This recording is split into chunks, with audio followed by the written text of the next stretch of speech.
What's up, ladies and gentlemen? Should we restart it? No, we're fine. All right, we're back. Joe's not a great cameraman, I guess. How you doing, Joe? We had to adjust on the tripod because Jackson broke it right before we started the production. You know, we usually have 10 employees working in the background here, but today it's just me and Jackson per usual, I guess. But welcome back. And this is a weird episode to say, but welcome back to episode 66 of Backhouse Productions. I'm kind of getting that weird vibe today with the episode 66. I want to move past this one really fast just because of the number. I don't know. Call me superstitious all you want, but 66 sounds weird. But Dude, we're it's getting not into 666. I know, but 66, the double sixes feel weird. It feels like we're kind of getting there a little bit. Kind of got a weird feel of that mid-January feel where it's the holidays are past. And we're kind of just getting into the new year here. And a lot of people talk about January being one of the most depressing months of the year. Do you have any reason as to why? No. You have no reason? That's a statistic. Like there's a lot of deaths in January. Maybe because like the what's that one mental health thing people get, like the seasonal change, like when it gets like cloudy outside. There's no holidays. People get depressed. Right. You don't see the lights anymore from Christmas. There's no more there's nothing to look Christmas forward to. for a month. There's Christmas lights for a month. Yeah, but now we're in January and there's nothing going on. What are we looking forward to? Spring break? I'm not really. I'm just looking forward to the next day. Okay. Day by day. That's a bullshit answer, but whatever. I digress. I want to talk about Tony Robbins today, and I saw him wearing this hat on a podcast. I think it was Theo Vaughn, and it was making me think, like, he's super positive. Like, sure, like, Tony Robbins, the man. Yeah, he's a scammer. But how the hell did Tony Robbins get that job? Like, did he just look in the mirror? What job? Like, the job of, like, motivational speaker, I know what's better for people. Like, how do you get that job? Like, is that just a job? He looked in the mirror one day. He's like, I'm going to make this up. I'm going to manifest myself to say I'm good enough to tell other people how to live their lives. Dude, it's almost like a cult leader. He's almost like a cult leader. But it's like he was saying some things, and I'm like, okay, yeah, sure, that makes sense. But, like, why are you making millions of dollars saying this? Joseph, the things he's saying that you say that make sense are just out of a text. They're just textbook. But, like, I feel like I can look at myself in the mirror and smile and be, like, super optimistic and be like, don't drink alcohol. Get rid of addiction. Exactly, that's what I mean. Like, he says things that everybody will agree are good things to say. Have a positive mindset. Exactly. And just smile and have, like, a big, like, burly fucking chest. Guys like that, dude. He kind of reminds me of... It's like a Gary V. No. He reminds me of Jordan Belfort. So they kind of look the same. I would love in, like, 20 years if there was, like, a Tony Robbins movie where it shows, like, this guy was just a degen drug addict who was just, like, exactly like Jordan Belfort. Surprised. And he's just like, I found this way just to bullshit people, just to tell people, feel better about yourselves and pay me millions of dollars to come see me talk about this. This is what he does. He'll do him talk. He'll be like, it costs $100 to get into my talk, and there'll be 300 people, 200 people there. He'll give his motivation. So you paid $100 to get in there. He'll give his motivational speech and then sell something at the end. He'll be like, then you can buy my course for $5.99. It's like Grant Cardone. Everybody buys that course, and they get the course, and they're doing it. Let's say it's an online course. They're doing it online, and then at the end, they get to the end of the course, and it's Tony Robbins saying, oh, you guys got through my first course. Now buy my second course for $12.99. Now, I wonder if there actually are people that listen to Tony Robbins and, like, sure, like, surface level stuff, you hear the guy talking, like, I do kind of feel better, like, putting, like, a different perspective on things. But then afterwards, does anyone's life ever change? Like, does anyone actually feel any better or, like, move forward in a better light because of fucking Tony Robbins? Like, you know what I mean? Like, it's kind of just like, peace be with you. And then it's just like, okay, thanks, Tony Robbins, for telling me the most blatantly obvious stuff to, like, live a better life. Like, obviously, I should not be addicted to alcohol or drugs. I haven't met anybody whose life's changed because of Tony Robbins. You know what I mean? Like, is Tony Robbins like I guess, like, if you would go back to, like, the 1500s, he would be that priest asking for what's that thing where it's like you pay money to go to heaven. Oh, annulments no, not annulments. That's for pardons, maybe. Pardons, or it's a word that starts with a V. Oh, I don't like know. vigilance or something. No, whatever. It's like a pardon. But he's like one of those priests who's like, okay, I know what you're talking about. I need you to tell me your sins right now, and if you tell me this and you give me money in exchange, I will make sure that I can talk to the big guy upstairs for you to get into heaven. Yeah. And they're like, well, shit, I guess what else am I gonna do? He's like he's like the equivalent of that. So I hopefully, like, a movie comes out in the next couple of years, and I would be the first guy in the front row watching that movie and being like, I respect the fuck out of that hustle, right? Dude, it works. Like the way these guys, like Tony Robbins, captivate people when they're in these talks and doing these speeches to people, and it motivates them to buy one of his courses. But then it's smart. It's like this has already been, it's a strategy that's been drawn up over probably the last 30, 40 years that people have perfected now, where you sell one course, but you don't give them all the information, and you make them wanting more. So then you sell another course for even more money. Then you sell another course for even more. There's like one guy, I can't remember. It might be Grant Cardone. I think the messed up part of all of this is that there is no new information. The information is It's just all out out- there, yeah, right? It's just positive mindset. Basically, if you had in a nutshell, summarize everything that he's telling you, is have a positive mindset and be delusionally optimistic. Basically, he charges you $1,000 just to get all that information in one place and not have to go search it all up online on your own, because it's everything that he puts in there is just all on Google for free. I've been watching this stuff on my TikTok feed of this guy reacting to like one of those like Dave Ramsey's dudes talking about work 24/7, 10 hours a day, have 10 rental properties by the time you're 30 years old, and you'll be a millionaire for the rest of your life. Dave Ramsey. Dave Ramsey. He's like He's the guy who says to not have any debt. Yeah, it's an example, and this guy like reacts to these like super like masculine dudes with the tight shirts talking about, I pay attention to my kids 20 minutes a day because they have to earn my respect. Like just garbage of bullshit. And this guy reacts to it, and he's just like, these people need to calm down. Like this industry is just so inflated with just bullshit, and it shouldn't even have been an industry in the first place. I think Gary Vee just opened up a virus for everybody who got infected by it, just to kind of just spew just like nonsense, just for people that like have no like chips in like in the economic game of like, okay, I need to buy rental properties. Okay, that makes a lot of sense. They don't ever tell you how you get the money. Right? It's just like, you need to invest big into real estate. This is like Grant Cardone. Like, you need to get into a mega duplex with like 10 other buyers, right? And that's how you'll make your money. Great, Grant. That sounds amazing. And then I'll make $1 million a year. Really? Okay, great. So if everyone follows that same strategy, how the hell is that going to work? If you're going to tell 1 million people how to do the same thing that you're doing, how is it going to be as effective? You know what I mean? Does that make any sense? What do you Jackson's currently writing something down on my notepad. I will remember it. I'll remember it. But that's actually interesting, because how you're saying, like, if you tell 1 million people, you think there's not enough money to go around if you tell 1 million people to do this. Like, all 1 million people do it. There's this book called Richest Man in Babylon. Oh God. Okay.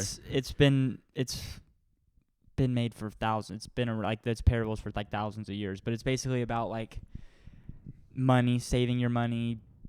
In the book, it specifically says that if you there's these people who are poor, and they go to the richest man in Babylon, and they are asking him how he got his money, and he's telling them, and they say, well, what if everybody does what you're saying, and so all of us do it? How will there be enough money?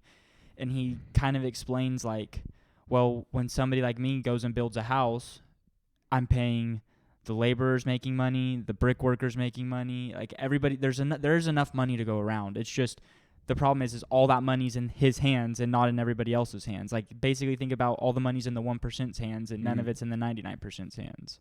But you're trying to sell to the 99% to make them feel like they have a shot of being like the 1%, and just giving them like just little like little ounces of information. Like, hey, I'll pay. I want to listen to you because you're knowledgeable and you're successful. But there's no way I can do the same thing that you did to get that money. Well, not to get 100 million. Yeah, but maybe to get 1 million. I mean, how far does 1 million even go now at this point, right? Like, dude, it goes pretty far. I know, but if $1 million a year? Think about like a 1980s version of like, we're going to be millionaires. Like, it was just so far-fetched. Today, it seems like it's like a little, like, even I know inflation is a real thing, right? $1 million now is so different from $1 million from 1980. Dude, I looked it up. So in that movie, The Boys in the Boat, they needed to get $5,000 to go to Germany for the Olympics. Yeah. And I looked up how much $5,000 would have been in like 1935 or 1936. Mm-hmm. It's like $150,000 today. $5,000 back then. So yeah, inflation's a very real thing. You know, you watch one of those like old 1980s like sitcoms, and they have like those nice houses, and it's like the dad's making $30,000 a year with like five people in the family, with the mom and the 3 kids involved, in like a house and a car, 2 cars, $30,000 salary. To live like that, you would have to be making $160,000 in today's standard of money.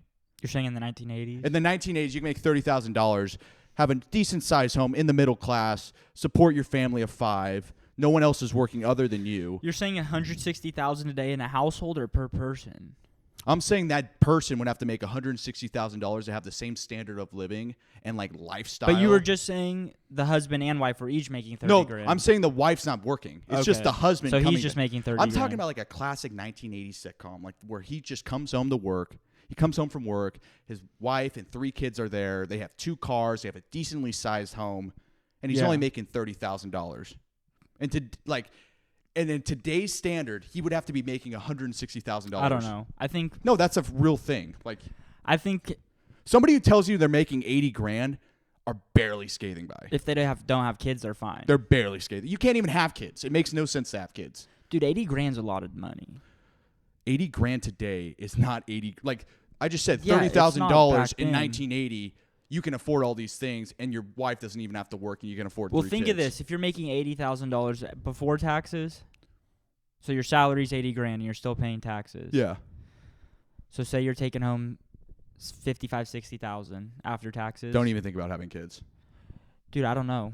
Don't. I don't I know. mean, I no. think you're That's fine. that's a for sure thing. You don't even think about. Dude, there's having people kids. who'd make 30,000 a year who have kids. right now. Yes. They're barely getting by. Yeah, but they're They're still barely getting getting by. They're getting by. They're living. Barely though. Dude, You're not living 80,000 comfortably. 80,000. If you're making 60,000 after taxes, And of course, I'm talking about like the people you talk to out, You can- like when they get out of college and it's like, yeah, I found a job for 80 grand. Like, oh wow, you're doing pretty well. Well, Well, when you in don't have reality, kids- that 80 grand is not as great as you think it is. dude, when you don't have kids, it's a different thing. But even having kids, if say you have 60 grand after taxes, you have a house, you're paying a mortgage, say it's $1,500, $1,600 a month. That's what, $18,000 a year. So there's 18 right there, but it's going into your house. So you have a house. Mm-hmm. Your car payments, say $400 or $500 a month. So say $5,000 a year. That's plus the 8, so that's 23,000. You still have you have $40,000 basically, a little less than $40,000 to live on for the whole year, and everything else is paid for. All you need to pay for is food. Your kids are going to school for free.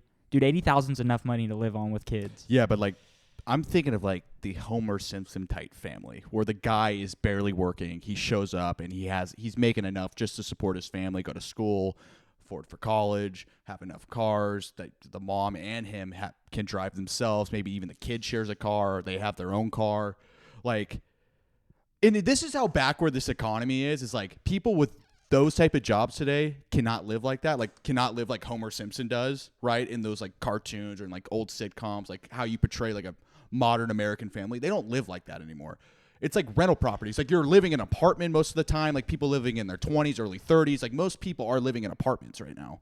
My mom, like when I was in high school, like me and Ava were in high school, we didn't pay for shit. I mean, we didn't have any money. My mom doesn't even make 60 grand a year before taxes, and we still have a house. But like, we're fine. But it's dual income, right? Dual No. income with your dad too. But my dad wasn't giving. My mom paid for everything. My mom Okay. paid for all of our insurances, car, everything. Okay. So, and she doesn't even make 60 grand a year. Like, dude, But I'm telling you. is that help with like the grandparents? Like there's other stuff. Well, coming. yeah, like our school was paid for, but I ended up not even going to Garces for like 2 years. So, You put yourself in. like, my mom wouldn't have been able to pay for Garces. Jackson, if you were living in 1980 and your mom was making 60 grand, you guys would be chilling. Yeah, you guys would be. yes. That's what I'm trying to say. Yes. You guys are Dude, chilling. I get that. I'm also No, but this is getting what's it. so backwards about the economy, though, is like you have guys like fucking Tony Robbins, Gary Vee, just telling people, you need to do this. And they're making millions of dollars just telling people how to make money, and people are just listening to it, giving them money. Dude, I agree. It's crazy. A problem. Yeah, I agree. I totally agree with That's that. how backwards it is. But that's their business. That's what I always say. When I say you see people like Grant Cardone, you see people like Tony Robbins, and you think these people think they're so rich. Like, yeah, they do have a lot of money, but they act like they're getting money in different ways. Like Grant Cardone's a perfect example. He acts like he's a huge real estate mogul, all this shit. Yeah. If you really were making that much money off real estate, you are not selling courses. There's no man who's really rich who is selling courses to make his. That's the majority of Grant's income is selling shit like that. I don't know. He's a salesman. The guy's, yeah, that's exactly what he says. He's a salesman. That's all he says. Exactly. He says he's like a normal person. who his just money, really good sells. his money doesn't come. His majority of his money does not come from real estate. He doesn't own those properties where it's 400, 300 units. It's not all him. There's 15, 20 other people who own that. Yeah, but how many properties or how many units does he own of that? Or he has a share in that? Yeah, a share. Or like equity in it? Would be like you going and buying a 10-unit rental property.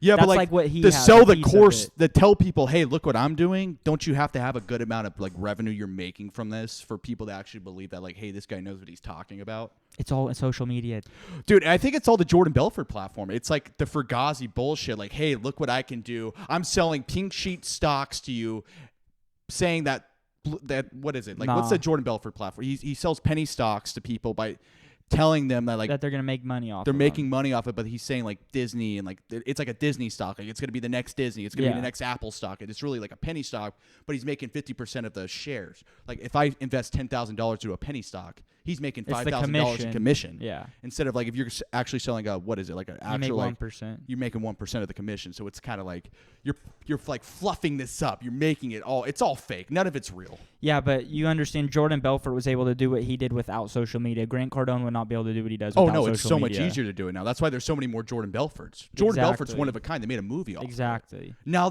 everyone's trying to do this. Because you can go on, dude, I could go on social media right now, go rent a Ferrari, go rent a mansion, and people, you would get 300,000 followers. Why don't we do that, dude? Because it's just a scummy way of doing business. It is so dude. Scummy. You know what? Act like you know more than you do. Like, dude, I bet you if you really sat down with one of these guys, you'd be like, this guy is a dipshit, kind of. But isn't that how messed up? Like, you have to almost act like that to even like present yourself to be like that, to be worth that much. I don't know, because I know really wealthy people who don't even think of doing shit like that. Okay, yeah, because we're only seeing people on social media. It's like, how do you make any impact in social media? I personally know people that are not on social media who probably have much more money than Grant Cardone has and all these other guys, and they don't sell courses. If they needed to sell, Grant Cardone needs to sell courses or he's going to go under. Okay, so what do you who do you think Andrew Tate's worth more than Grant Cardone? Yeah, Andrew Tate makes $5 million a month profit. But just like people, like kids like you and me, or like kids the same age, grown men or young men. Anybody with a debit card. They see a guy who's living in Romania, living in this mansion. It's like, holy shit, how can I do this with my brother? I don't even think they think like that.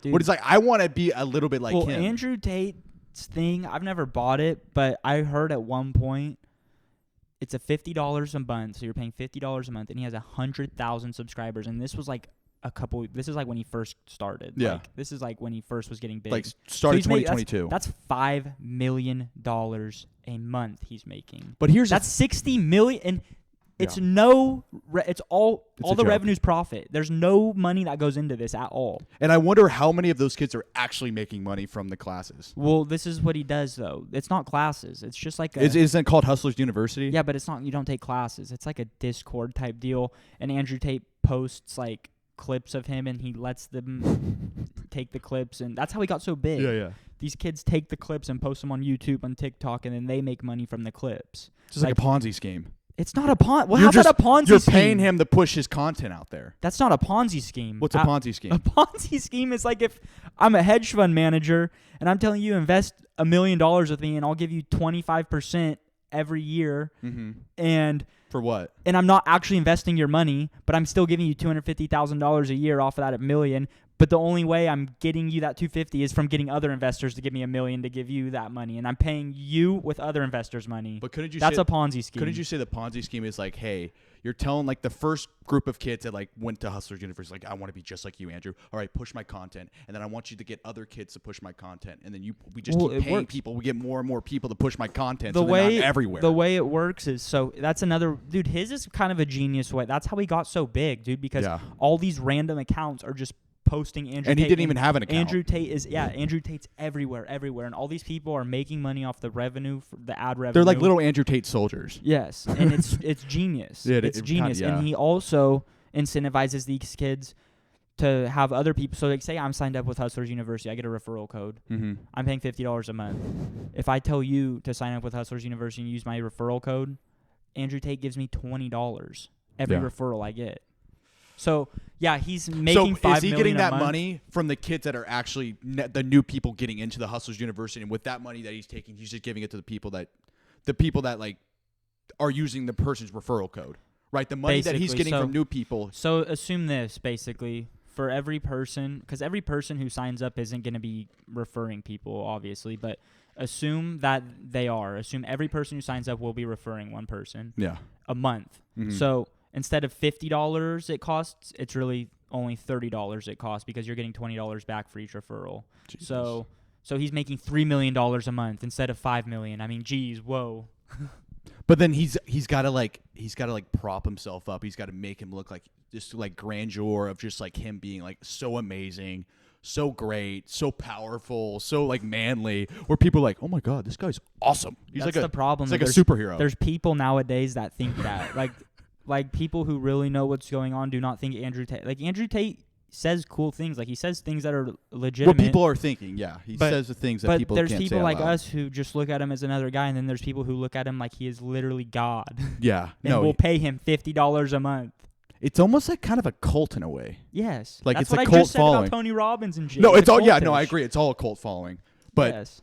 But Tony Robbins isn't like taking his shirt off and saying, I do fuck, he's not saying all this shit. He just says, be positive. And people like go to his events to talk just to hear him say, be optimistic, look at the greater things in life, find the silver lining and things. And it's like, okay, Tony, here's $50 for my ticket. That's the bottom of the line. It's of this. crazy. The bottom of the line is these guys who all do that on social media, they would all go tits up if their courses stopped making money. If the grid shuts down today, they're all losing their minds. Like Grant Cardone, like yeah, he has rental properties, he has real estate, Yeah. but he pays those loans off with his course money. If his course money stops, he's going default probably on every loan he's got. For every Tony Robbins, for every Andrew Tate, how many people thought the same thing and just failed miserably, just fell flat on their face? I get the Tony Robbins things, yeah, there's probably a ton, but Andrew Tate's done something a whole different way. I Yeah. mean, he's the first person to ever actually have people. Dude, look how big he got and so fast. I know. It's because of the way he did it. He literally incentivized people to use his clips, and he let them make money, the ad revenue off his clips, which in turn got him to be one of the biggest people in the world. Yeah. No, it's It had never been done before. it's kind of like for the manosphere, it's like that version of like OnlyFans. Like, how are these OnlyFans people getting so big? It's like somebody's paying for this OnlyFans account. Somebody's paying. Because there's 55-year-old men who like to see 19-year-old girls naked. It's so fucked up. Dude. It's so fucked up. But It that's the is. world we're living in. But it's like you don't know who's paying for it either. And it's like somebody could be listening to Oh, this you right didn't now. see that Ruby Rose? Do you know who Ruby Rose is? Isn't that the girl that's bald? Like dated No. Wiz Khalifa? No. Oh. That's somebody else. Yeah. That's Amber Rose. Amber Rose. Who's Ruby Rose? You've probably seen a picture of her. She has an OnlyFans, and I guess a couple like months ago she met with like her top OnlyFans guy. Like I guess he's paid her like $300,000 in like tips and shit. And they met like to do like a video or YouTube video or whatever. And the guy's like he looks just like what you'd imagine. Beard down to his waist. Yeah. Just glasses, just looks like he doesn't shower or anything. But the people are asking him, he's like, why are you giving this woman so much money? Like, he's like, you guys don't understand. $300,000 to me is like $2 to you. Mm-hmm. Like, he's probably just he probably sold a tech company, just a weirdo. Yeah. Yeah, or sold some type of shit. But it was like I want to show you a picture of him after, because those are the type of people who are on buying OnlyFans subscriptions. Dude, social media is so toxic. God damn it, dude. It's so bad. It's changed the world. It's complete. changed the world. It's made the world go backwards. Now everything's just like upside down. Now nothing makes sense. It's like, let's segue into the fucking Iowa caucuses. I mean, the guy didn't even debate. Of course, I'm talking about Donald Trump. This guy is he has built up this persona, right? It's everything. It's like nothing's true anymore. It's like you're building up a persona for yourself, and you're just trying to run with it. And like the catch is, not everyone has to like you.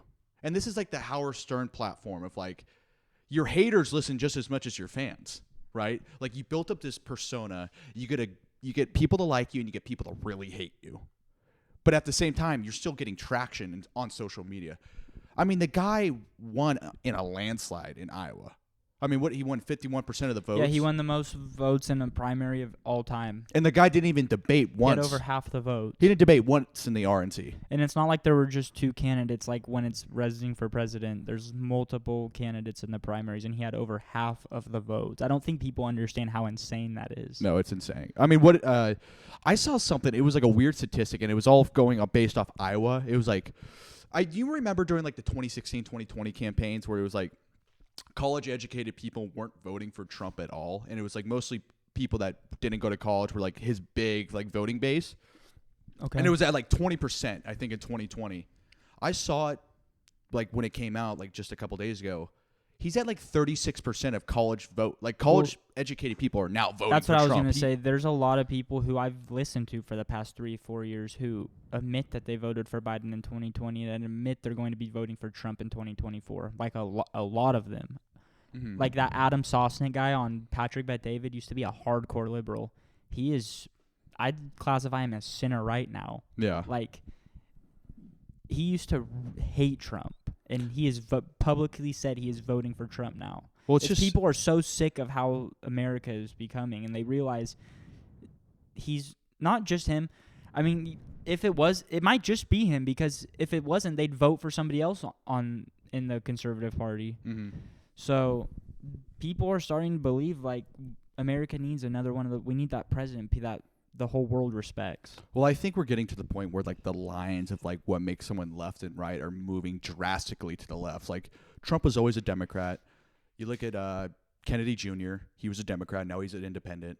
It's like the line's moving, but people that like decided not to move the line to say it left just didn't move. It's like Bill Maher, right? It's like these people are slowly turning Republican because the line's moving so left, and they're not willing to move with the line.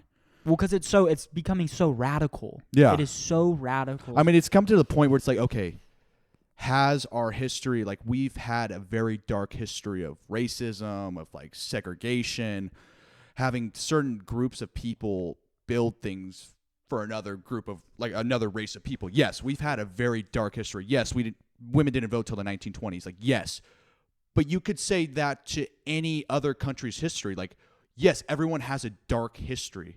But it's like at a certain point, like, are we just going to keep condemning the past and not look forward at all? And I think that's what the right's kind of gravitating towards. It's like, yes, we have made mistakes. Yes, there's been wrongdoings in the past. But it's like, this is not going to help our future. This is not going to help the posterity of the country. And there's people who were our grandparents, and everybody's grandparents in America were alive during like still when it was segregation and still racism was a thing, and before the civil rights movement. Like they were in their 20s, 30s, teens, whatever. They were alive. They saw it happen when it was still segregated. Yeah. And a lot of those people, black or white, are now starting to see how like the left kind of weaponizes it and uses it, like tries to use racism and use the BLM movement. And all these people who were alive during then are sick of it. Like they saw how it was back then, and they know how much the world has changed now, and they're sick of the way the left weaponizes it. And like how you said, the right's just trying to move on and recognizes how we have faults. Like a lot of educated people are starting to realize that's the direction we need to move in. Well, I think the intention of it like this. We go back a couple podcasts ago when we were talking about like people. I think most people have good intentions when they start off like with anything. Like I have a good intention to do something, but then like as you keep moving forward, that intention starts to become a little more curvy, and it's not like as straight line where it's like, okay, well now I'm trying to like get certain people that don't agree with me to like see my point of view, but the way I'm going to make you convinced, or the way I'm going to make you be convinced of like what I'm trying to say, I'm going to manipulate you, or I'm going to use like ideological warfare to make you feel bad or have other people condemn you to the point where it's like you're evil, I'm good. And it's like that intention alone it can't be it can't suffice. It's not sustainable. But like, okay, you look at all the phobias, right? Xenophobia, homophobia, misogyny, like all these like racism, like yes, those things need to be fixed, and they are slowly being fixed. And you can even go back from the 1960s where like we finally had the Civil Rights Act, and where we are today. It has drastically changed. But what they're saying is it's not changing fast enough, which I completely understand. That makes a lot of sense. But I think a lot of people are realizing that tool of like how they're trying to get voters, how they're trying to get like illegal immigrants to come into the country and like vote a certain way because they're the side of the minority. It's like I think people are kind of realizing like their intentions aren't trying to make America better or how do we build a better future. They're just trying to put a magnifying glass on our past and say this is why we're evil and this is why where we are today will not be fixed. It's not fixable. We need to change the system entirely. Where I think the right has now realized, okay, yes, we are accepting the wrongdoings of the past, but how can we move forward? So now it's kind of like the left has always been like adapting to change. How can we make a better future? Let's eliminate poverty. Let's eliminate homelessness. Let's get people out of poverty into the middle class. And that's changed entirely to the right side now, where it's like everything's based on logic for the right. And I think that's why you get smarter intellectuals like, fuck him. We get smarter intellectuals like Vivek Ramaswamy, where I think if you looked 20 years ago, I think a guy like Vivek would definitely be a left-wing guy. Like he would be a liberal saying we need to fight for change. We need to change like certain systemic problems.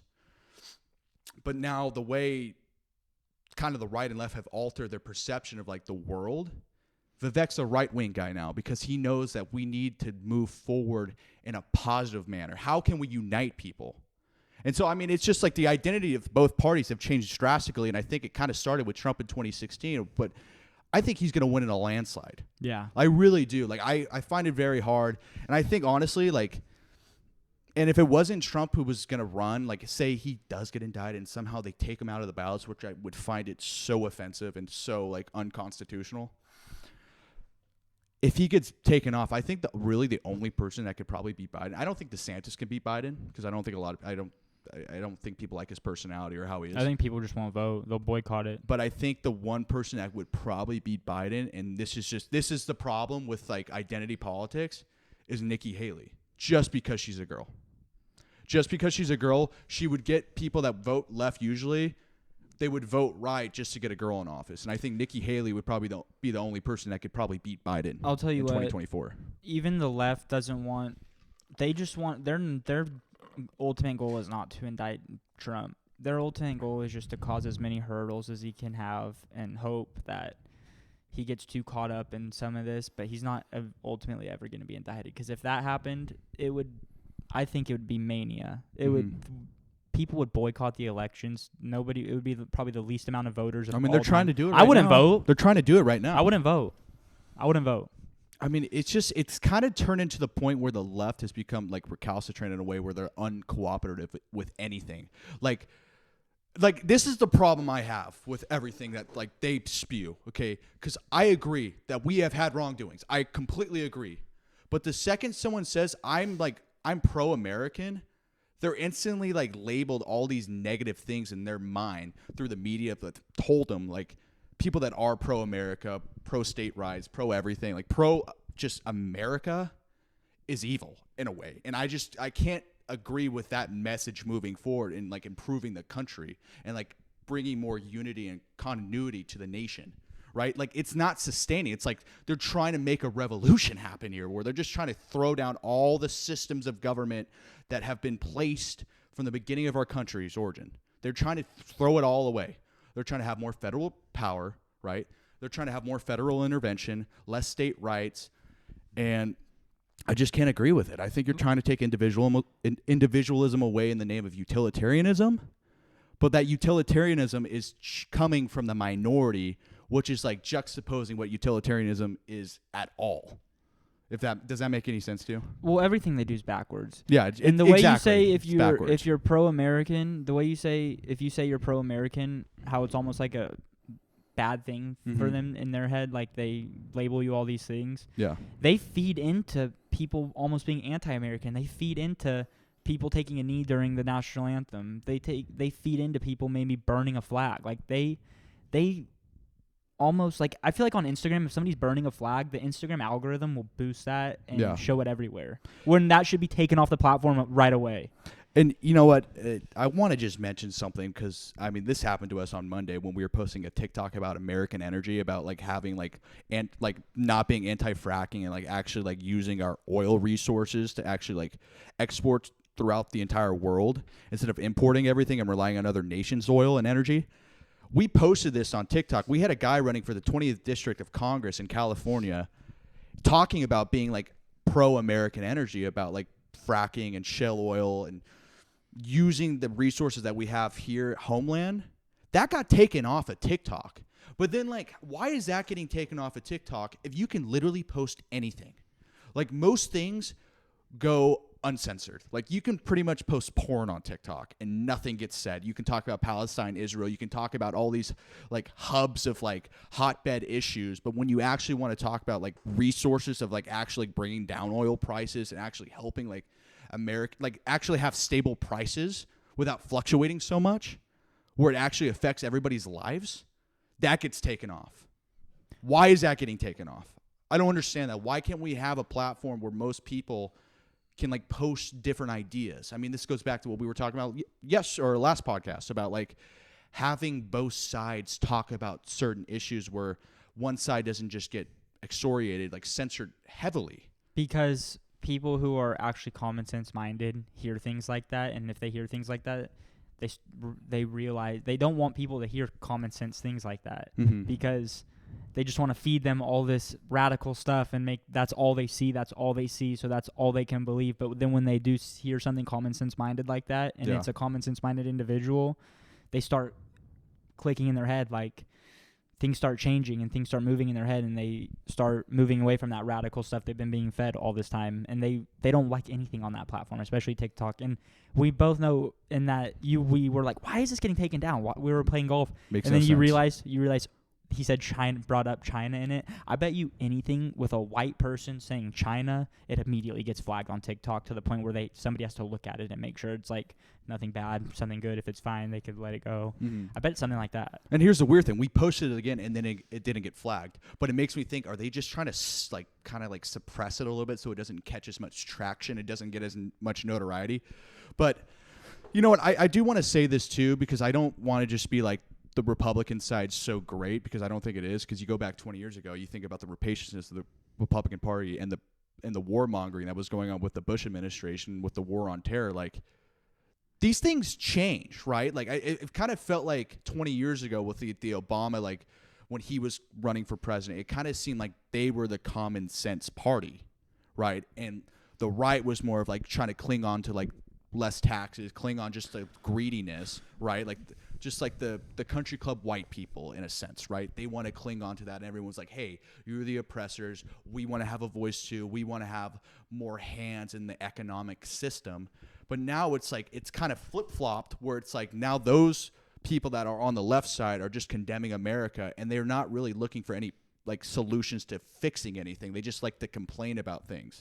Well, and now where it's gotten to the point where it's like anyone with an American flag outside is just deemed like negative. I think it's almost like it's getting to the how you're saying you're not lifting up the Republican Party. It's almost not even like it's Republican and Democrat anymore. It's almost like it's American and anti-American. Yeah. And the thing about Obama, like 2008, 2012 Obama, I would say, in my opinion, he was the typical American president, typical American liberal president that you'd think of. Like he was the same president as Bush. I don't have anything wrong. I think Obama was our last. I mean, I think Trump's a good president, but once Trump started running is when everything starts falling apart. I just think like when you get into identity politics, it's like if you kind of compare both administrations with like Bush and Obama. By the way, when during the Trump administration, when they were showing the people like on the southern border locked up in cages, that was started under the Obama administration. Like that was happening there. So I think the problem with identity politics is like you don't actually look at like the facts. You just look at like how they look or how they're presented. So it's like more palatable for you to be okay with what they're doing. I want to get into the border thing real quick, because Egypt just made a massive border with God, like Palestine. Mm-hmm. They made a massive border. It goes however many feet high, and it also goes 60 feet below ground, so they can't tunnel under the border either. So if they're not let in, Egypt's a Muslim country. If a country like Egypt doesn't want to allow Muslims into their country, why do we not have a border wall to allow? Every country in the world has a border wall. Every country in the world has some type of secure border. Mm-hmm. Why are we the only country without a secure border on our southern border? I feel like our northern border with Canada is more secure than our southern border. Well, I don't think enough people are going through Canada. That's true. I get that too. You know what I mean? Like, I feel like Americans are harder on Canadians trying to come migrate to America, if that even is a thing, than Mexicans or Spanish or whoever is coming through our southern border. They're much laxer on them. I think we don't have enough patrol on the southern border, and with the Canadian border, I would say it's harder to get into Canada than it is for a Canadian to get into the United States. Where like exactly, if you're going to Mexico, it's a lot easier to get into Mexico than it is to get into Canada. But we do. So they protect their border as well. Like the Canadians are like, hey, yes, we want. That's true. Yes. That's true. But the argument that we need more border patrol, that is an argument. But yes, we do if we're not going to have a border wall at all. But if we have a border wall, I think we have plenty of border patrol. We just have there's just so many miles of free border where people can just come across at no problem. Yeah, well, we don't have enough people to patrol that area. But if there's a wall and there's no way to get across, I think we have plenty of border patrol. That's the argument. Like, we just need to have a secure border because Mike Boudreau was talking about how much of a crisis it is now. Yeah. We're going to post a short today. The last 20 years. Yeah, and it's becoming, there's thousands of it. Have you ever seen, like, there's videos of at the border where people will, like, hang up children's underwear that have raped children and shit, and they'll just hang it up on the fence. It's like the most disgusting shit you've ever seen in your life. Really? Yes. God, God, that kind of just threw me off right there. That's horrible. It's terrible. But no, like, if this is the problem with the media again, where it was showing. By the way, I'm not fully like MAGA Trump. I'm just kind of looking at it through my like lens, through my perspective. I'm just saying like, okay, this guy's pro-America and the other party's kind of just like anti-American. So I'm an American, so I want to be pro-America. It's right. Common sense at this point. It's starting to sense become common sense. And even you're getting guys like Vivek, who's extremely bright, who's done amazing things, and he's leaning to the right side now, where never before, like, most intellectuals would be left. Most college-educated people would be left-leaning. But Trump was talking about the border issue, about like being like undocumented voters, having like no borders, and it's not really a country, and it's like we need to have more documentation of who's actually flooding into the country.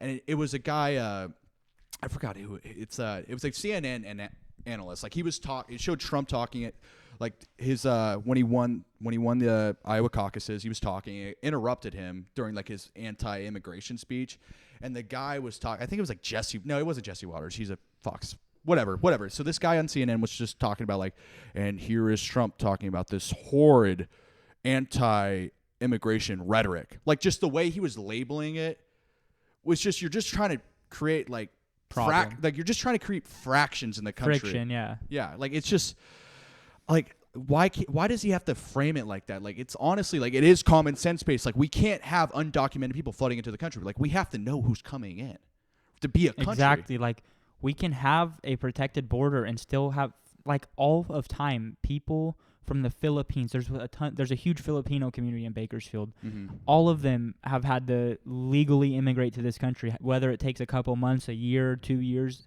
they eventually get to this country. Why can't we have that with our southern border? Like, what's wrong with law and order, to a sense? Like, it gets deeper. Like, because we know how Democrats are trying to push. That's their voting party. Yes, exactly. They want these people to be able to vote. Even undocumented people, they should be able to vote now. Like, even I think what Nancy Pelosi was talking about, how they also want like people they want the voting age to be lowered to 16, which is even crazier considering most 20 to 25-year-olds don't even know what's going on in politics or just the state of the country, and you're going to allow people in high school to actually have like a say in the voting is insane. It's crazy. And yeah, no, I think like the Republican Party, I mean, it's shifted left. Here's the thing too, it's been shifting more left. It's just it's kind of pulling back a little more than just the left going free reign, saying like we need socialism in this country. Have you seen this? I believe the governor of Texas is like Governor Abbott or something like that, and he's like, since the border problem, they're just flooding Texas, he'll just put them on buses and send them up to New York. Yeah. He'll just put them on, and they don't like it. The New York governor has been begging him to stop doing that. He's been begging him to stop sending busfuls of these illegals, and he was not stopping. He will pay for every bus for them to go up there. But I get, okay, if you want to, you got to be able to look at both sides of it. If from their point of view, it's like this country was built on immigrants, but it's like, which is fine. which makes sense. Yes, this country definitely was built on immigrants. Like we definitely, every person's an immigrant. yeah, like we definitely erased the people that were from this land. Definitely, like the Native American population got eradicated. Definitely, that definitely happened, and that goes back to the wrongdoings of our history. But then again, everybody has a wrong history. Everyone has a dark past. But what our country enables us to do is to be able to correct those wrongdoings. Yeah, but we also still need law and order. Exactly. People can legally immigrate to our country. It's just the amount of illegal immigration is such an issue nowadays, and we don't see it firsthand because we're not living along the southern border, but people who are living among the southern border see it every day. Just new people, new faces every day. People who can't speak English, which is fine too, but they're just getting across no problem at all. When it should be a process, and people who want to get to this country should have to go through the due process and then get to this country, then try to become an American citizen. Like they all want to become American citizens, but it's used to be a process, like for years and years before. But now, in the last, I don't know, however many years, it's been such a problem. And that's the thing too. There's a reason why they want to come to this country too. Exactly. So how do we intact our integrity? How do we intact who we are as a nation for these people that want to come here in the first place? We can't just let everyone live here. We have to have a due process, and we need to have more enforcement at the border to enable less criminals that are going to raise up the crime in our country, and actually bring in citizens that actually are willing to work, willing to believe in the American dream, working their ass off, trying to build a better life for their children and their children moving onwards. That's what we need to do, and I think that happens if we have more patrol at our border and we have more documentation to actually get to. Because seriously, if you're a criminal, you don't want to get documented. But somebody who's flooding, someone who's trying to come into the country for a better life, why would they have a problem getting documented? Well, that's exactly. what I would have to say. I understand. I 100% understand. Because a lot of people coming through our southern border today are Venezuelans, and I can 1,000% understand why they are trying to get out of Venezuela and come. It's a communist country. Yes, exactly, and so many, by the tens of thousands, by the hundreds of thousands, they're leaving that country, and I don't have a problem with all of them coming in. I have no problem with that. But just legally come in and be documented. Yeah. That's how it should be. But what was I going to say? I think the rationale behind this whole free-flowing liberalism movement has come from us being unilaterally the only world power since 1991, when the Soviet Union collapsed. We had a liberal mindset of accepting everybody. Everybody has a chance to be an American. Everyone has a chance for democracy. Everyone has the right to say things. Everyone should be represented equally. But it's which are all great points. But then you're more susceptible for people to take advantage of that system. And now with rising powers coming around with China, Russia invading Ukraine, they invaded Georgia, they invaded Crimea. Now there's 3 world powers. Now we're in a multilateral world where we're not the sole world power anymore, and we have to compete against these other nations, but they might exploit our problems. But then why, if we're not the only world power, then why aren't people trying to immigrate to China? Why aren't people trying to immigrate to Russia? No, that's what I mean. We have to be on guard more. We have to This is what I wanted to get at with how you brought up the Ukraine thing, real quick. A country like Sweden, you think is a very liberal country, very pro healthcare, pro all these different things. Yeah, I think they're socialist mostly. Yes, out there. They have totally shut down their border. They will not let any Ukraine refugees in. They will not let any Middle Eastern refugees in at all. Not even if you are doing it through the right due process. They will not let one person in. But why can a liberal country like that do that, and it's not in the news in America? It's not condemning them, but we can't do that. I think why is it okay for them to do that but not us? I think the argument with the socialist systems up there is I think Sweden only has 12 million people living in the country, and I think that's it's definitely it's much more doable to do that with 12 million people compared to having 350 million people. And then when you go to China, where it's almost 1.4 billion people, that's where it becomes like really authoritarian. Like it's like you cannot let people have like the ideal socialism, like a socialistic system, because in China there's just too many people. But There's just too many I'm people. getting at is, why is it okay for Sweden to completely shut down their borders and not let one refugee through? But if we were to do that, it's the end of the world. I don't know. I don't Exactly. know. It's the people that are Exactly. That's the real rhetoric that's getting pushed. That's Okay, so we'll get off of this real quick. I Yeah. want to bring up the. Did you see what Trump was saying about like how lowering gas prices and all that? Mhm. Like he was saying, we're gonna have gas prices back to $2 and possibly under. Talking about how we're gonna start drilling our own oil again and be like independent on energy. Yeah. I mean, how can you not go for that? Well, okay, because then you go into the environmental concerns with like climate change, and that's the whole other side to it. That's the opposition. I don't side even want to of get just- into that. Well, no, but I'm just because you got to think of like who's I know, but I don't opposing even that. Because like okay, I mean we can really affect the environment.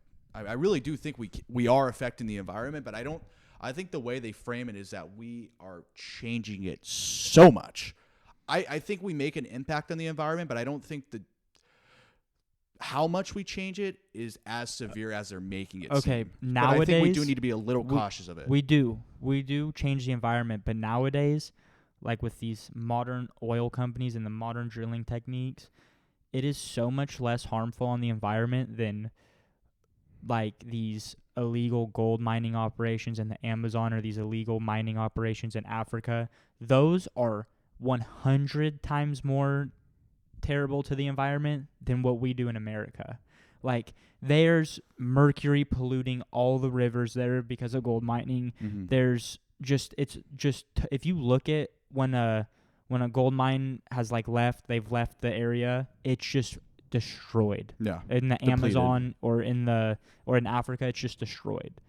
When we leave a place, have you seen in Los Angeles, the city of Los Angeles is going to try to shut down all oil production and within the next 20, 30 years. And it just doesn't seem realistic. It just doesn't. How can Inglewood, have you seen when you go through Inglewood, how it's like looking at the bluffs in Bakersfield, like when you look off the bluffs, all those, it's like that in Inglewood. They have like that in Inglewood. Okay. And they're trying to get rid of it. Yeah, they're trying to stop it all. But I don't get the initiative. Okay, I guess you got to put money in you got to put research into how can we just get off of non-renewables and just find renewable energy that's just plenty and have the right capacity to hold it all, to have a whole city run on just renewables alone. Well, I don't think it's plausible within this century. Have you heard of cold fusion energy? No. They've been trying to do it for years. They used I don't know how many years ago, 20, 30, 40 years ago, they were trying to really do it. But now, again, they're trying, and they've actually made some leaps in cold fusion. I want to read you the definition because I'm not an expert on it. Mm-hmm. But it's basically it's a clean type of energy, and it was supposed to change the world decades ago when they were working on it, when they first discovered that it could be a thing. Let me read you it real quick. It's a type of nuclear reaction that would occur at near room temperature in contrast with hot. What is it? One sec. It's basically just a way for clean energy, clean nuclear energy, where there's no nuclear waste that comes off of it or something like that. Mm-hmm. It's something in that realm, and they're trying to work on that again. And that would be a great thing. That would be great if that was actually doable. But you can't power whole cities with that right now. You don't have the battery capacity either to hold it, right? And I don't think and it's even if you did, I don't think it's there's no battery. No, I mean I'm saying with just renewable energy too. You don't even have the right amount of capacity to hold it. Well, that's the thing with solar. But even the batteries on it, it's you're taking resources away. Well, that's the thing with solar nowadays. California recently, the early 2023. So before early 2023, a person could get solar on their house for $25,000. House like this, $25,000. Yeah. And you're not paying your electric bill at all anymore.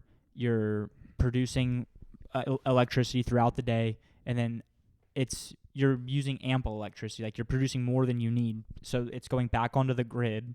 And so PG&E would be using that electricity, and then they pay you back for all the electricity you give them. Mm-hmm. So then at nighttime, when you're not producing energy and you're still running your dishwasher, you're running your AC or whatever you're running, that money that PG&E's been paying you back, crediting you, is what gets used. So that's why you're never having to pay for electricity when you have solar. But now every solar panel, so say one solar panel would produce 8 kilowatts of power or whatever it does. Yeah. Now it produces like 2 kilowatts of power. So you need 3 times as many solar panels, so it's 3 times as costly. Plus now you need a battery. Wait, why did it go from 8 to 2? I think no, it went from it was not that. They produce the same amount of power. I said that wrong.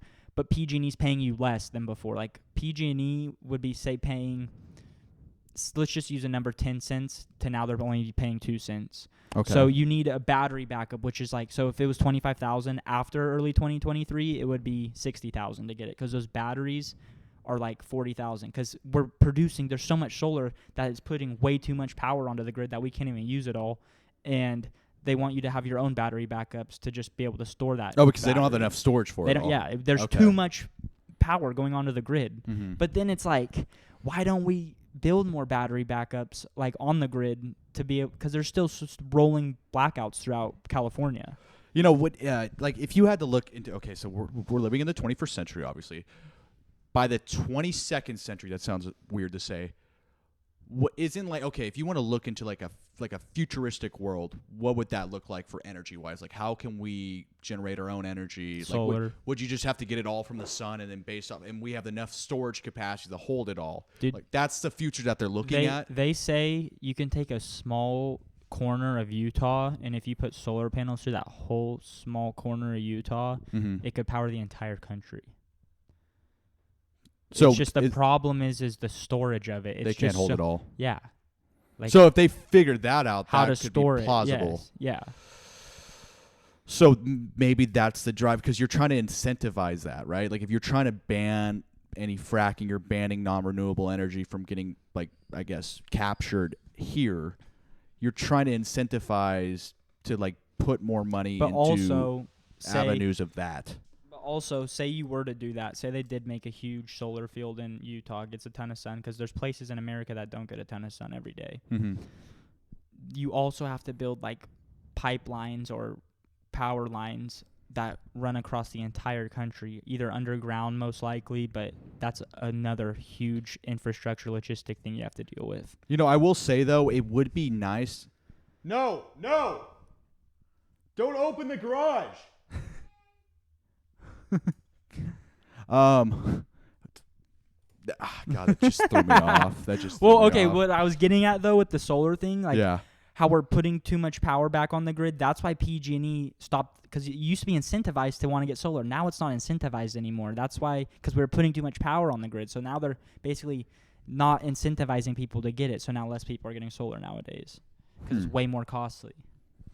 That just totally threw me off. Can we just, okay? Wouldn't it be nice though if we can get to the point where we don't have to rely on the Middle East oil? We don't have to intervene into the Middle East if we just like did not need their oil. Yeah, we don't need that anymore. It would be nice, but I don't think it's a problem. I mean, I think it's good having trade with the Middle East. I think it's fine, and if we've been doing it for our past we've been history, doing it. Since World War II. And I think it's good to have good relationships with countries like Saudi Arabia. Like, I don't think it's a problem at all, and I don't think that is what's boosting our gas prices at home at all. I don't. Yeah, because we're not making enough here. Exactly. Yeah. And Like, there's a Russian-Ukraine war going on. I mean, the Nord Stream pipeline got crushed or got destroyed. I don't know. Russia did it themselves. Or was it the Ukrainians? It said I was reading something that said it was the Ukrainians that did it, because that was like they were exporting all their oil to Germany, and it was like 50% of Germany's energy was coming from that pipeline. That's what they say, but I want you to think of this. Or was it the Biden administration that was in NATO? NATO is Germany. Germany is NATO. They're a part of NATO. Exactly. All of Europe. Russia used to supply all of Europe with natural gas and oil. Yeah. NATO is the reason that this Ukraine war started, you could say. Yeah, because that's the Russian point of view. Yes, they kept pushing up to the the Russian border. point of view. Wouldn't it be smart that Russia would blow up their own pipeline with all of Europe and stop supplying. So now all Europe's prices just have to go way up. They have to go find it somewhere else. Yeah, but that They're hurts the Russian. The Russians need to make money too, though. Oh, they can sell oil other places. Where are they They're selling fine. oil to? To places like China, to places like North Korea. They're fine. They're going to sell oil. Yeah, but it still hurts them, right? If they're supplying all Europe and now it hurts they're them, no but not longer as bad as supplying it Europe. hurts Europe. Europe. Like it hurts. It's like an economic war on Europe. Because I think Germany they want to keep doing business with the Russians, but I don't know if they still are. No, they definitely want it. Dude, that's how they had low gas prices. Towns in Germany can't even power themselves anymore without natural gas from Russia. Yeah, and that's alarming. That's alarming because if you start having turmoil in Europe, we all know what happens when you start having problems in Europe. I mean, well, you know what I mean. Yeah. That's a real issue too. If they start getting involved and they start getting pissed off that they're not getting it, they're kind of getting left out of the whole picture here. Because let's think about Europe too, because that's a little concerning too, based off what has been the main continent. Like if you think about the center of the world, where does every map begin? You start with the Roman Empire, and it's always a picture of Europe. Southern Africa never gets shown, parts of Asia never get shown. It's the map always kind of centers around Europe. Well, that's where all the map makers were at. Well, I'm just saying, that's where that's where they thought the center of the Europe, world was. Europe's never been less important, I guess is what I'm saying. The Middle East is important, Asia's important, and the United States is important. Well, what does Europe provide for us other than industrial art? I don't know. Exactly. Absolutely not. Yeah, they're they're not important. Well, but if they get left out, and there's all these countries all right by each other, someone like Germany gets pissed. Hey, fuck it, let's go back into Poland. You know what I mean? You got to ease tensions there because they're all what right would by each other. happen if something like that were to happen? I think all the Balkan states would kind of combine back into a Yugoslavia state. Wait, is that the Balkan states? Because I thought the Yeah. Balkan states are Sweden, Finland, Norway, No, Denmark. no. The Balkans are they're Serbia. Slavic. Yeah, those are Slavic. But that doesn't make. But what about the Balkan Sea? It's the Balkan Sea is all where those countries are. That's what doesn't make you know what I mean? Dude, I don't know. Or the Nordic countries. It's called the Balkan Sea. That's what I don't. I don't know. The Balkans are Serbia, Montenegro, Eastern Europe, Albania. Yeah, Eastern Europe. Not even Eastern Europe. Eastern Europe's Ukraine, Bulgaria. Yeah, that's Eastern Europe. It's all above north of Greece. Yeah. Everything north of Greece is the Balkans. That's okay. That's where Yugoslavia was. Mm-hmm. And if that would combine again, I'd say maybe you can never see Spain combined with France or France combined with Germany. I would never really see that. They just speak different languages. You can't. But countries like that, they all speak different languages, but I think they all for the most part speak. But Europe's the so same confusing because they're all kind of intermixed with each other. You know what I mean? Well, yeah, it's all open board. You can have a pass. You can get. Well, I mean, their countries' histories. I feel like their countries' histories. Yeah, they always have especially their people. the Balkans. Yeah. You go to Europe, a bunch of Europeans can spot the differences between each person. Oh, this guy's Slavic, this guy's a Balkan, this guy's British, this guy's French, this guy's a Spaniard. And they're all just white people, right? But they just look a little different. They can point it out. Where if we went over there, it's okay, there's just a bunch of white people over here. But if I heard him talk, you could tell. Yeah, but if you're just looking at them, they can easily point it out. Probably. Right? I don't know how. They have little differences in each other. Yeah. You can spot it out a little bit. Yeah. But they're all there's cultures are all kind of mixed together. Yeah. I mean, you got Austria, you got Hungary. It used to be called Austria-Hungary. Where was Prussia? I've never understood. I think it was. I think Prussia was I think it was. What's that? What did it used to be called? Not Amsterdam. Was it the Netherlands? No, the Netherlands are always there. Belgium, no. Might have been. Prussia might have been Poland. Where's Prague? Prague's in Czech Republic. Yeah. That's what used to be Czech Prussia. Republic, Poland, maybe Slovakia. Well, Prussia used to be massive. Yeah. I'm guessing it was right by Russia. It was Germany. Germany, Poland. Yeah, kinda. I don't know.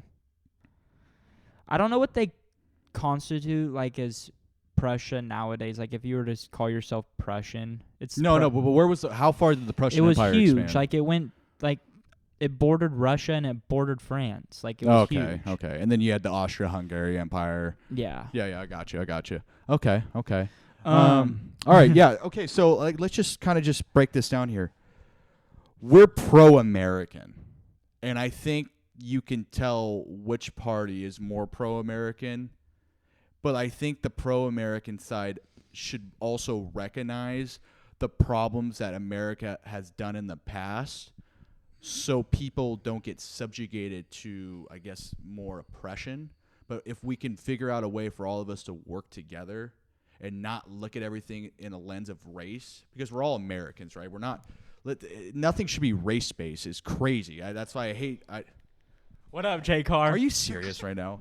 Oh, I'm just headed back to Fort Worth right now. All right, we got John Carlos Sacco. Can you hear me? Yeah, I can hear you. I got you, Joe. All right, we got John Carlos Sacco on the phone. We're gonna transition away from American politics and abroad and switch over to John Carlos Sacco, avid Eagles fan, devastated over the loss against the Buccaneers, which I called last podcast. What do you have to say about the Eagles situation? I mean, right now, looking from an outsider perspective, I have blame on Don't say your outside perspective. Something wasn't working. But I think right now the head management has a whole meeting with the coaching staff that's going on as we speak, from what I've read on Twitter in the last 20 minutes. Can you just talk a little louder? Yeah, sorry. And, I think they're going to clean house. I think Sirianni's gone. He's proven that he can't hold a locker room, and he had great coordinators last year. And Shane Steichen definitely overachieved with Gardner Minshew as a backup quarterback. Had a winning record, got screwed. The running back dropped the pass. They could have been in the playoffs just as easily as the Texans. Okay. And then if you look at Jonathan Gannon, was never that big of a fan of him. But, he took Arizona to a 4-win season, and he had Josh Dobbs starting 7 games of that, I think. And then once Kyler got back, they looked like a really good football team. And I think you kind of learn from that process. Matt Patricia, he's been an offensive coordinator the past couple of years and a defensive coordinator, and it hasn't really worked. He had that one good year under Belichick when they won, I'm pretty sure. But, at the end of the day, it's just kind of disappointing because you have – in the NFL, you have such small Super Bowl windows, and I feel like we kind of missed one this year. Last year was tough, but this year definitely hurt almost a lot more because you were 10-1, coasting to the 1 seed, going to have home field advantage. And, I don't think this is on Jalen. I don't think this is on him one bit. So it's tough. For me, I got pretty pissed off. I almost shed a tear on Monday night just because of the downfall.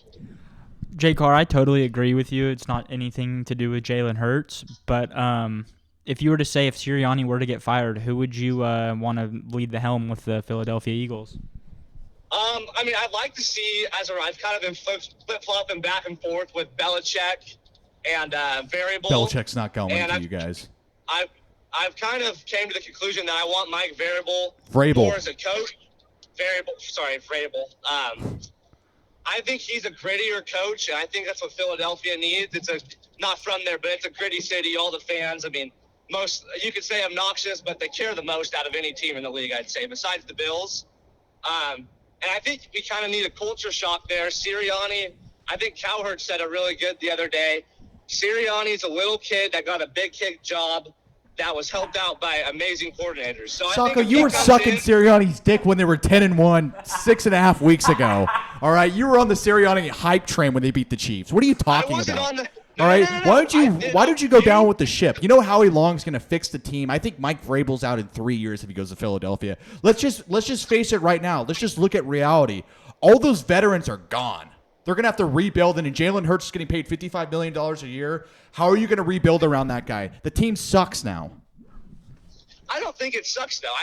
I think it was A.J. Brown wants out. Why we look so bad. There's no reason that D-line that the Eagles had this year had 12 sacks the whole season, besides the 3 I think they had on Monday night. They had 12 sacks, but was the lowest in the league. And they have Hassan Reddick, who's a number 3 pass rusher, in my opinion, dropping into zone coverages. I can't tell you how good it felt to just watch Baker Mayfield lay his nuts on Sirianni's face Monday Night Football. It felt so good.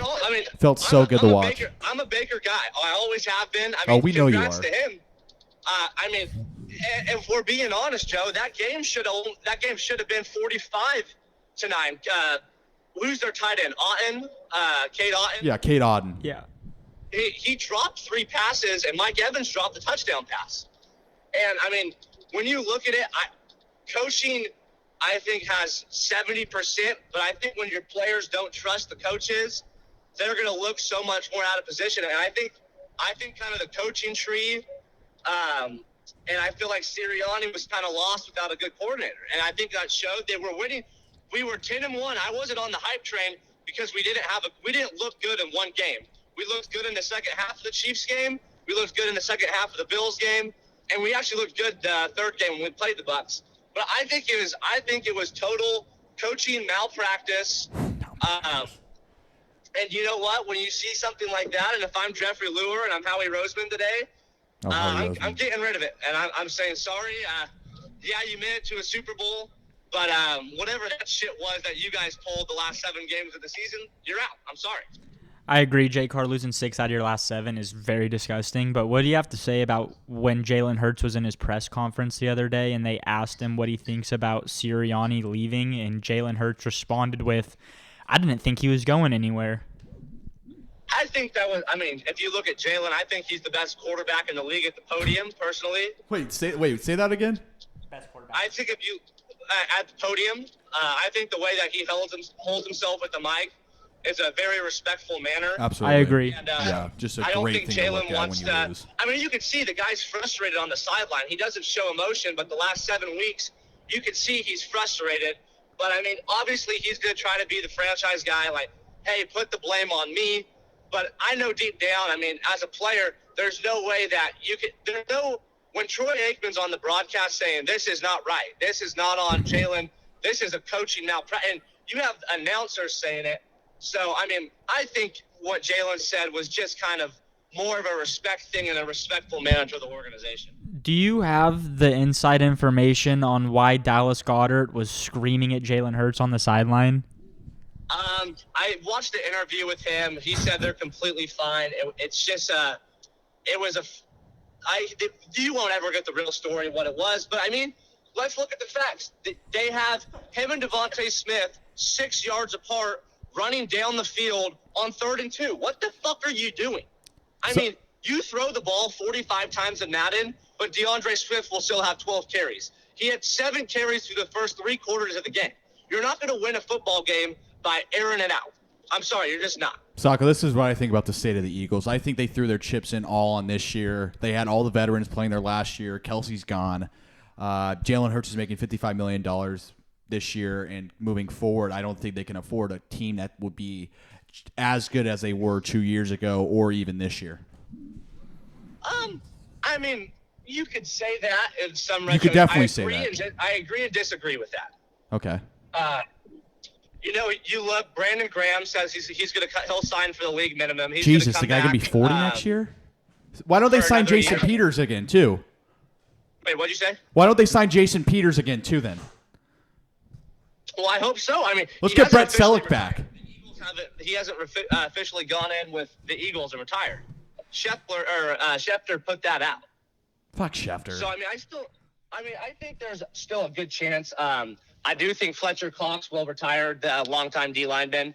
But you know what? I think he left Jordan Davis and Jalen Carter in a good spot. I mean, I really do. They might have not looked good. But I mean, Jalen Carter had an 88.6 PFF grade or PPF grade, which is insane for a rookie. You want to know what I think? I think you're putting your chips on a quarterback that will be always overmatched when they have to play somebody good like the Ravens and Niners. I think Purdy's better than him right now. The Chiefs. I would even say Dak Prescott's better than him, and I think obviously Monday night showed that Baker Mayfield's better than Jalen Hurts. All right, Jay Carr. Okay, shut the fuck up. You're an Eagles guy. All right, Jay Carr. If we're gonna wrap this segment up, but if there's anything you want to end on, say it now. You know, I say if you want to keep Sirianni one more year, yes, but you have to get rid of the coordinators. And if you want to ship it as a whole. Start over. You already have the players, so you can do kind of half a rebuild. Trade up in the draft. We have a lot of draft capital this year. So I'm not too down of where we left off, but I definitely Brian Johnson, Worst offensive coordinator. I'd like to go on record. He shouldn't have a job. He couldn't even coach Pee Wee football. And Matt Patricia, fuck you. And Sean Dasani, water bottle, whatever your name is, you did nothing as well. So that's it. Well, All right. well, great take. I love the draft capital take, and thanks for calling in, Jay Carr. We'll see ya. Absolutely, boys. Thank you.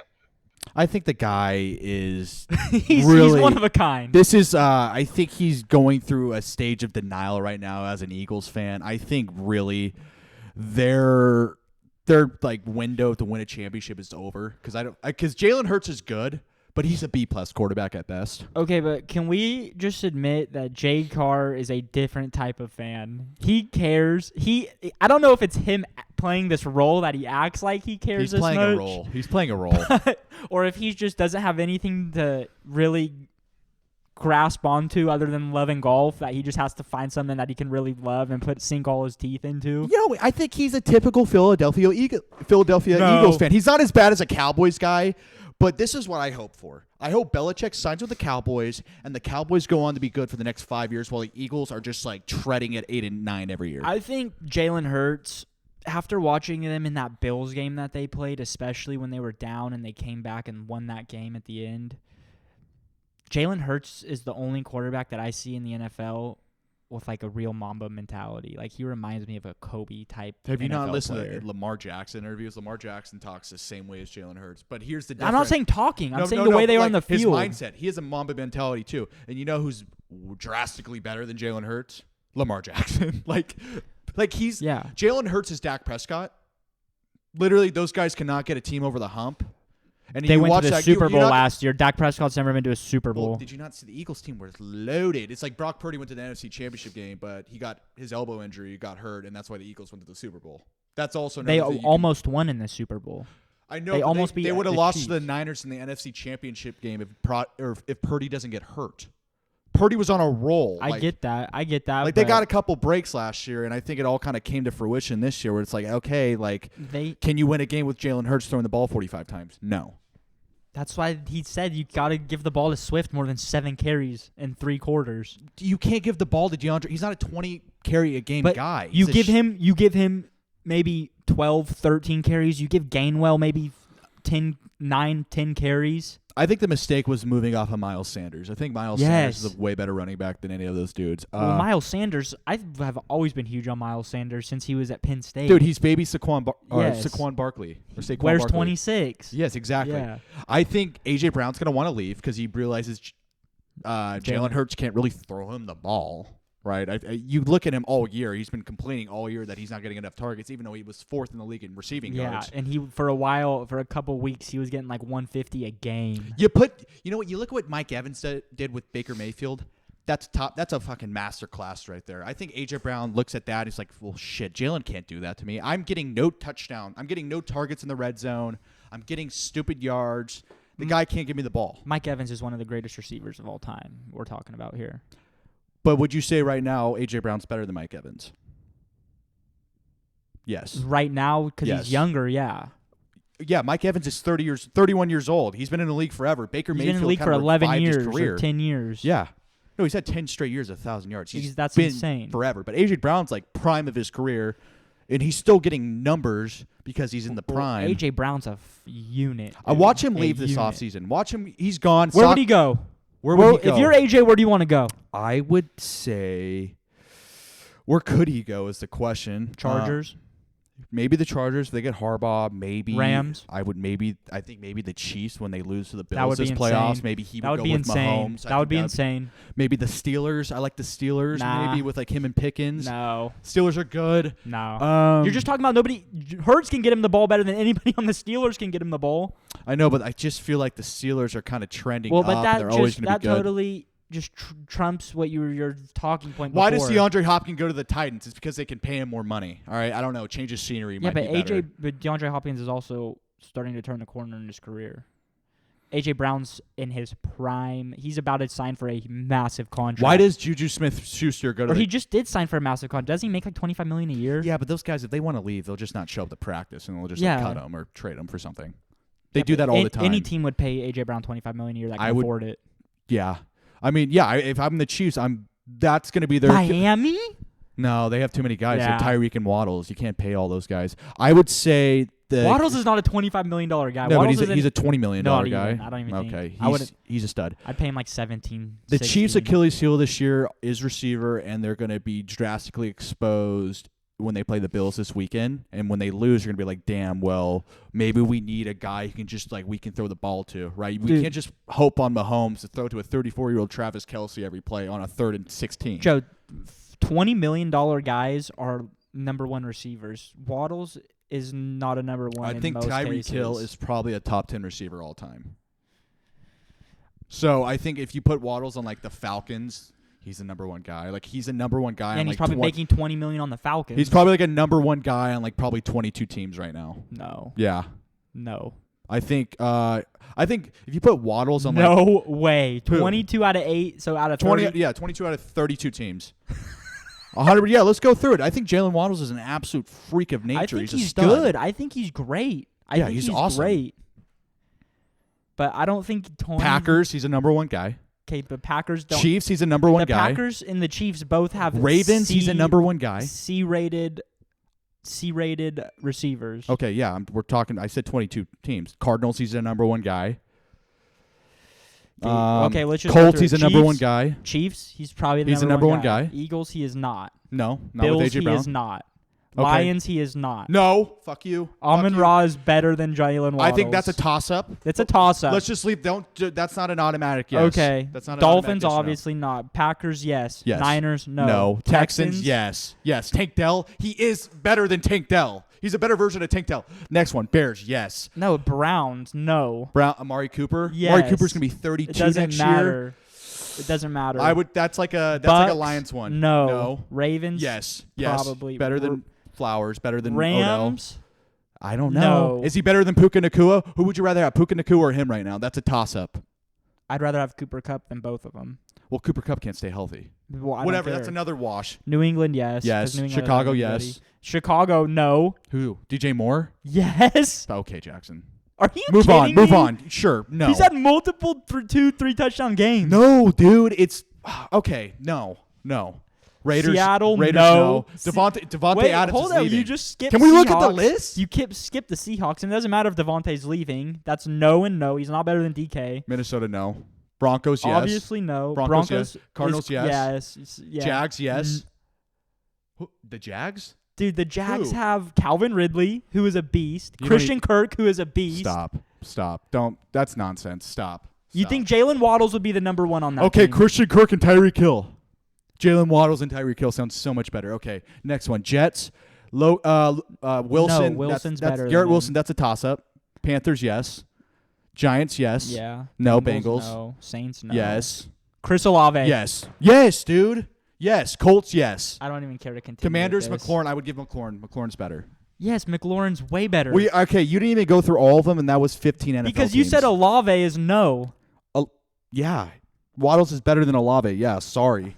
Sorry, not sorry. Are you he's kidding me? not. You got a guy running a 98 speed in Madden just running over the top. If Derek Carr could throw He the is ball not. further, He's not. he would love to have a Jalen Waddles on that team. But yeah, he'd love to have him, but he's not better than Chris Olave. yes, he is. Yes, he is. Jalen Waddles is a stud. Absolute stud. You get him the ball in the open field, he's making everybody miss, and he's running in for a touchdown. All right. All right. Well, I think we touched on everything. Actually, let's talk about one more thing before we end off. I've been, you know what? I'm going to save this for next time. I wanted to talk about the Lakers, but let's talk about the Lakers. We'll actually, save it next time. they're playing tonight against the Mavericks. They got to win this game. Yeah, we'll It's see a how they must do win. tonight, and we'll talk about it. And we'll react to it. But thank you if you made it this far. We kind of were all over the place, but please keep in mind we're just trying to have an open dialogue to things, and we just want people to kind of just like not see other people with a different point of view as the bad guys, right? We're just trying to come together, have a real message of like unity, and become more prideful of this country, because I think this country is the greatest country in the world, and I believe that we have had horrible things that we've done, but I think the only way we can move forward is acknowledging those horrible things, but not condemning the people that are currently living in this country, and learning a way to become better as a society where everyone respects each other without their political views getting in the way of that point. So if you made it this far, go fuck yourself, and we love you. Bye.